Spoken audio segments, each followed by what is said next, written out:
우리가 살다 보면 점점 사이가 좋아지고 또 잘 지내는 그런 사람들이 있습니다. 그래서 자주 만나게도 되고 또 가깝게 지내는 그런 사람들이 있습니다. 반대로 살다 보면 원치 않는데 원수가 생겨나기도 합니다. 사이가 가깝지도 않고 될 수 있으면 안 보았으면 하는 그런 사람들도 생겨나게 됩니다. 오늘 성경을 읽으면 특별히 유대인과 사마리아인에 대한 이야기가 구약과 신약에서 등장을 하고 있습니다. 예수님께서 사마리아 지역을 통과를 하고 계세요. 근데 그 당시에는 유대인들이 이 사마리아 지역, 우리나라로 치면 중부 지역입니다. 남쪽과 북쪽에 이렇게 크게 세 부분으로 나눌 때 한 중간 정도의 그 위치한 지역이 사마리아 지역인데 유대인들이 그 지역을 지나가지를 않습니다. 잘.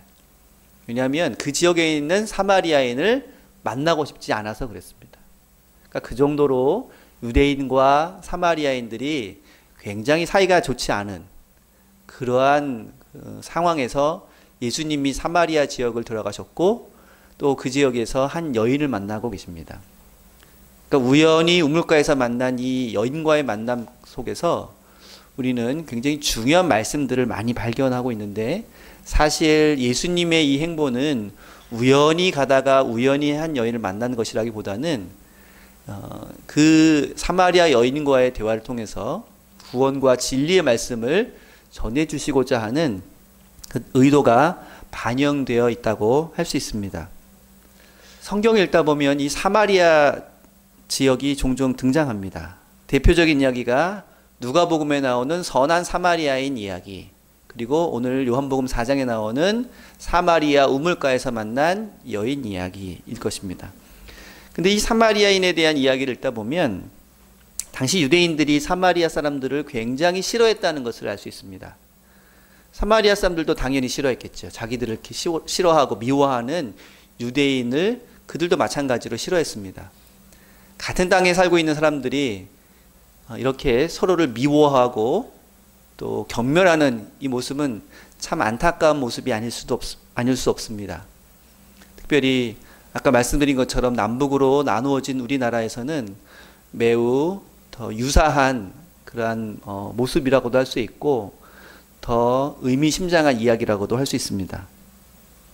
근데 왜 이렇게 서로 유대인들과 사마리아 사람들이 미워하게 되었는지 그 이유가 굉장히 복잡하고 또 역사를 거슬러 올라가서 살펴봐야만 하는 그런 내용입니다.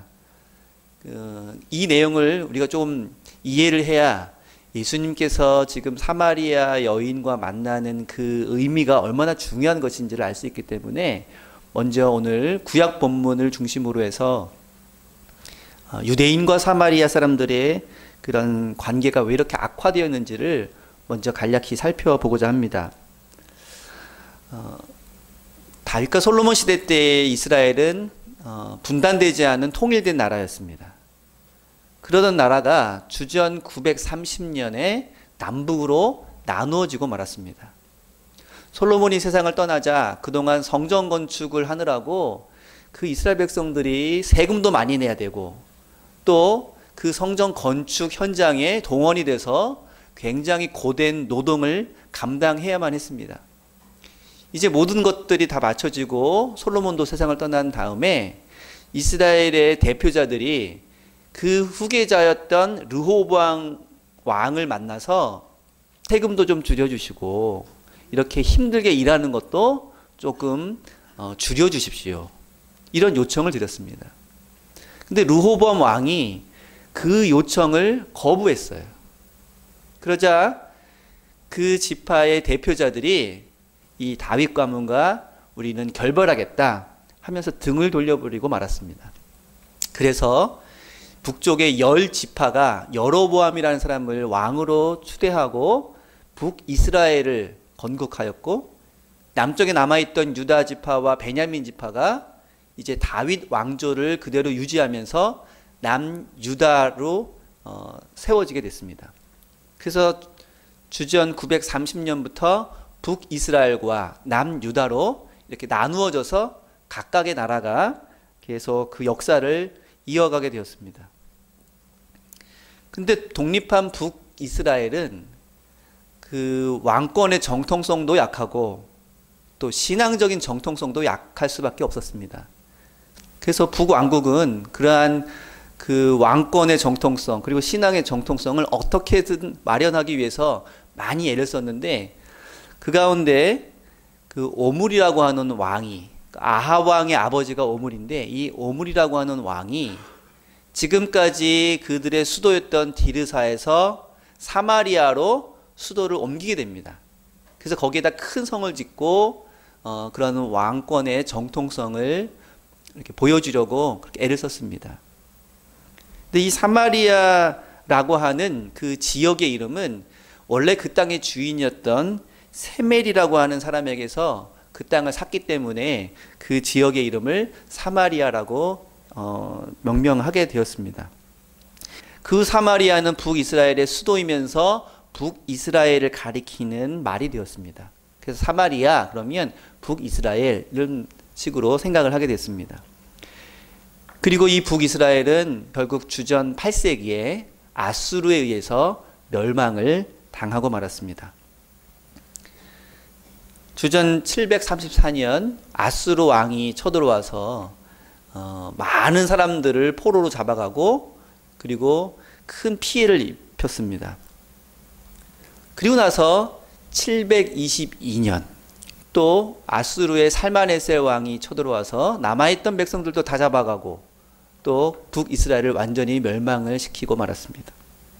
그래서 잡아간 사람들을 그 다른 지역에다 다 이주시키고 이제 비어 있었던 북이스라엘에서는 다른 지역에 있는 사람들을 데리고 와서 그곳에 살게 했습니다. 이게 아수르 제국의 혼합 정책인데, 한 지역에 있는 사람들이 그대로 남아있으면 언젠가는 힘을 키워서 반란을 일으킬까봐 사람들을 서로 이주시키고 혼합시켜서 그 힘을 약화시키고자 이런 정책을 펼친 것입니다. 그래서 북이스라엘에 있었던 사람들이 그렇게 흩어지면서 이방인들이 와서 살았기 때문에 이제 북이스라엘은 순수한 유대인들이 아니라 여러 민족이 섞여 살고 있는 그런 혼합 민족이 되고 말았습니다. 근데 한편 남유다는 나중에 더 오래도록 멸망하지 않고 남아 있었는데, 유다 지파와 베냐민 지파가 이 혈통의 순수성을 유지하고 있다가 기원전 586년에 바벨론에 의해서 이제 망하게 됐어요. 근데 망하게 되면서 포로를 끌려갈 때 유다인들이 그대로 바벨론의 포로를 끌려가면서 그들은 우리가 이방 땅에 살고 있지만 이 신앙과 혈통의 순수성을 잃지 말자라고 하면서 굉장히 많이 노력을 했습니다. 바벨론이 멸망하고 그들이 다시 돌아오게 됐을 때 그들은 대부분 유대인의 혈통을 유지하고 다시 돌아와서 다시 유대 공동체를 건설하기 위해서 애를 많이 썼습니다. 그리고 이제 성전을 건축하려고 할 때 북쪽에 남아 있었던 그런 사마리아 사람들이 찾아와서 우리도 이스라엘 백성인데 하나님 믿고 지금까지 이 땅을 지켜왔다. 우리도 너희들이 건축하려고 하는 그 성전 건축에 동참하기를 원한다. 이런 요청을 했습니다. 그런데 돌아온 유대인들은 그들의 요청을 거절했어요. 그들이 그 사마리아 사람들의 요청을 거절한 이유는 여러 가지가 있겠지만, 그들이 그 어려운 포로 생활 가운데서도 신앙적으로 혈통적으로 순수성을 유지하고 돌아왔는데, 이제 혼혈 민족이 된 저 사마리아 사람들과는 같이 신앙생활하고 같이 공동체를 이룰 수 없다는 생각을 갖고 있었습니다. 물론 여기에는 정치적인 또 사회적인 요인도 많이 있었지만, 이러한 이유로 인해서 그들의 요청을 거절하고 우리는 우리끼리 성전을 짓겠다. 너희와 우리는 상관이 없다. 라는 식으로 대하고 말았습니다. 그러자 사마리아 사람들이 그에 대해서 원한을 품고 적개심을 가지고 그 이후에 성전 건축에 매우 집요하게 방해 작업을 펼치곤 했습니다. 자, 그 모습을 본 유대인들은 더욱더 사마리아 사람들을 싫어했겠죠. 그러니까 시간이 지날수록, 세월이 흐를수록 유대인들과 사마리아 사람들의 간격은 벌어질 수밖에 없었고, 그것은 종교적으로도 유대인들이 사마리아 사람들을 정결하지 못한 민족, 구원받지 못할 민족, 이렇게 여기에 되었다는 것입니다. 예수님 당시까지 이러한 생각들이 이어져서 많은 사람들이, 특별히 유대인들이 사마리아 사람들을 굉장히 싫어하고 경멸하고, 그리고 그 신앙적으로도 구원받지 못할 백성, 그리고 나아가서는 상종하지 못할 사람들, 이렇게 여기곤 했다는 것입니다. 자, 이런 상황에서 유대인이었던 예수님이 사마리아 지역을 들어간다는 것은 굉장히 파격적인 일입니다.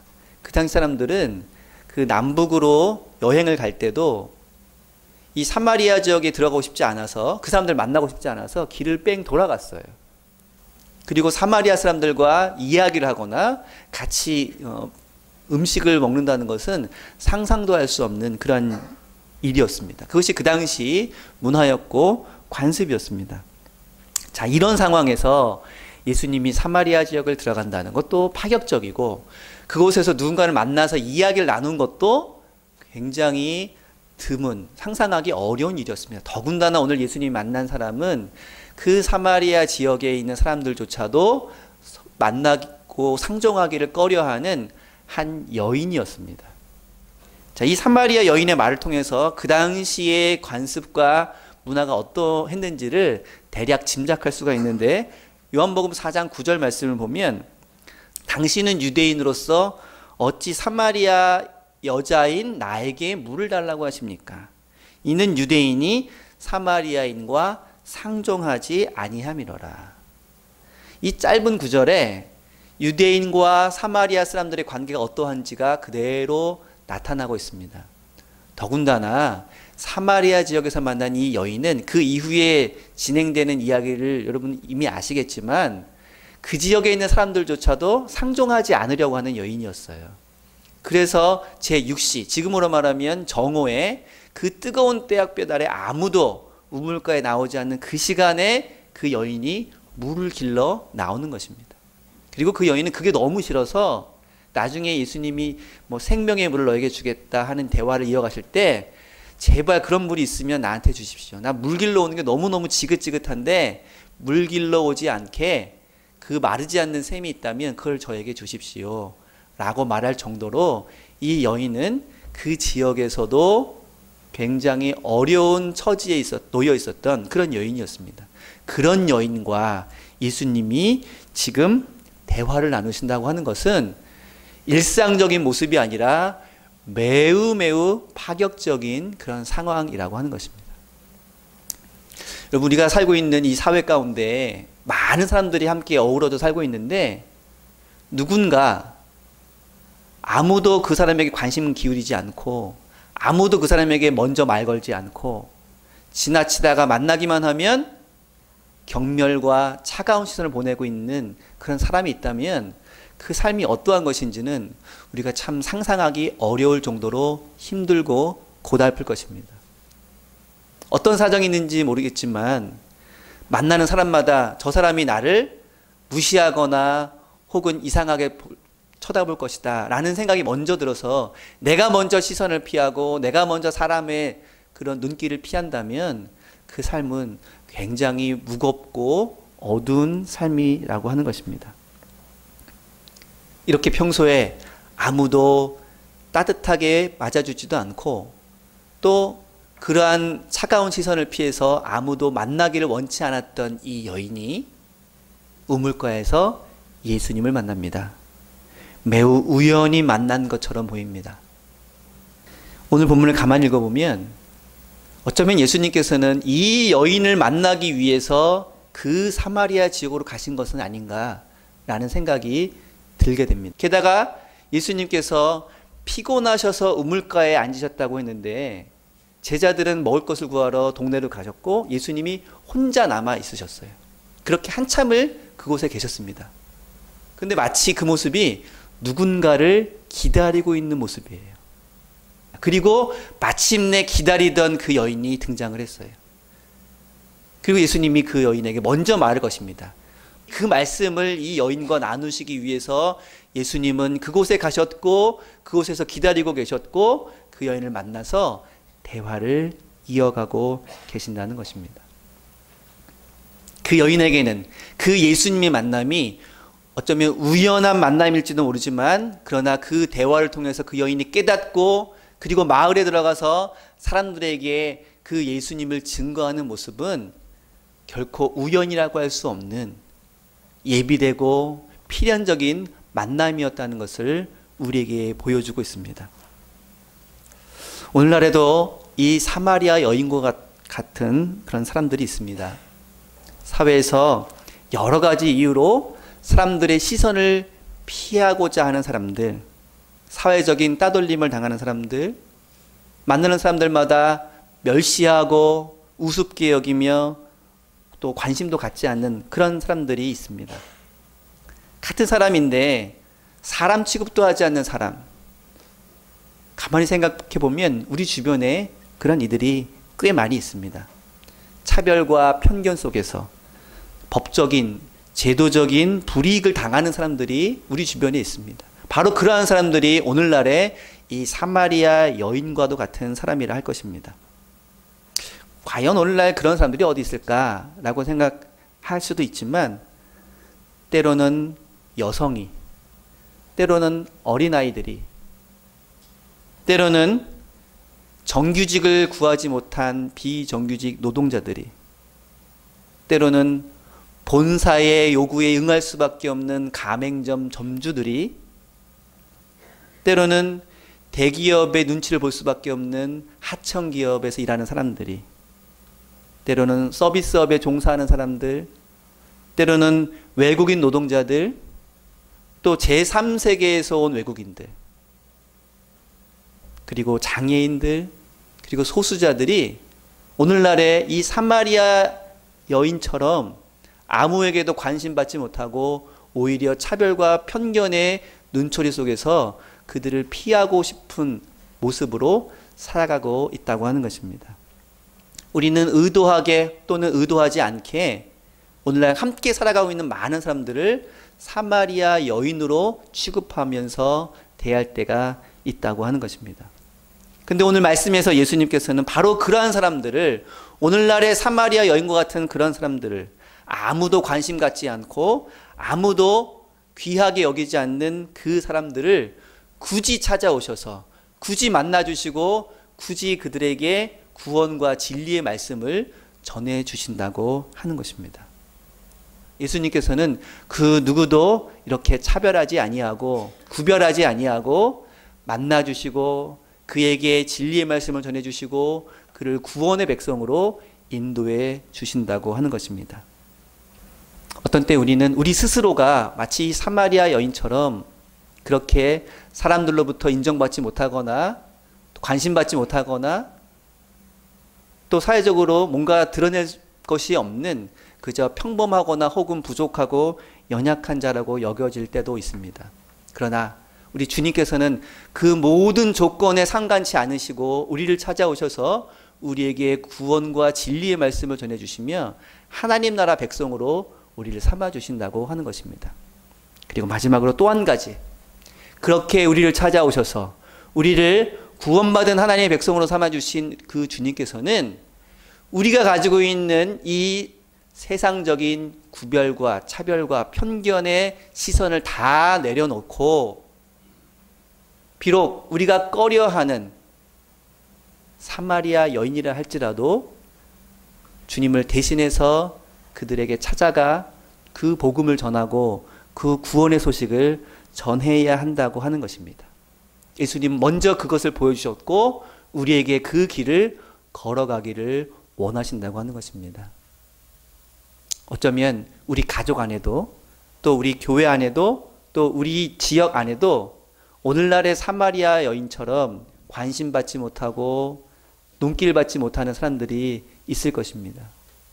오늘 주님께서는 그들을 찾아가 구원과 생명의 말씀을 함께 나누기를 원하고 계신 그 일에 우리 모두가 쓰임받고 부름받은 대로 그 사명 감당할 수 있는 복된 주님의 자녀 될 수 있기를 바랍니다. 기도하겠습니다.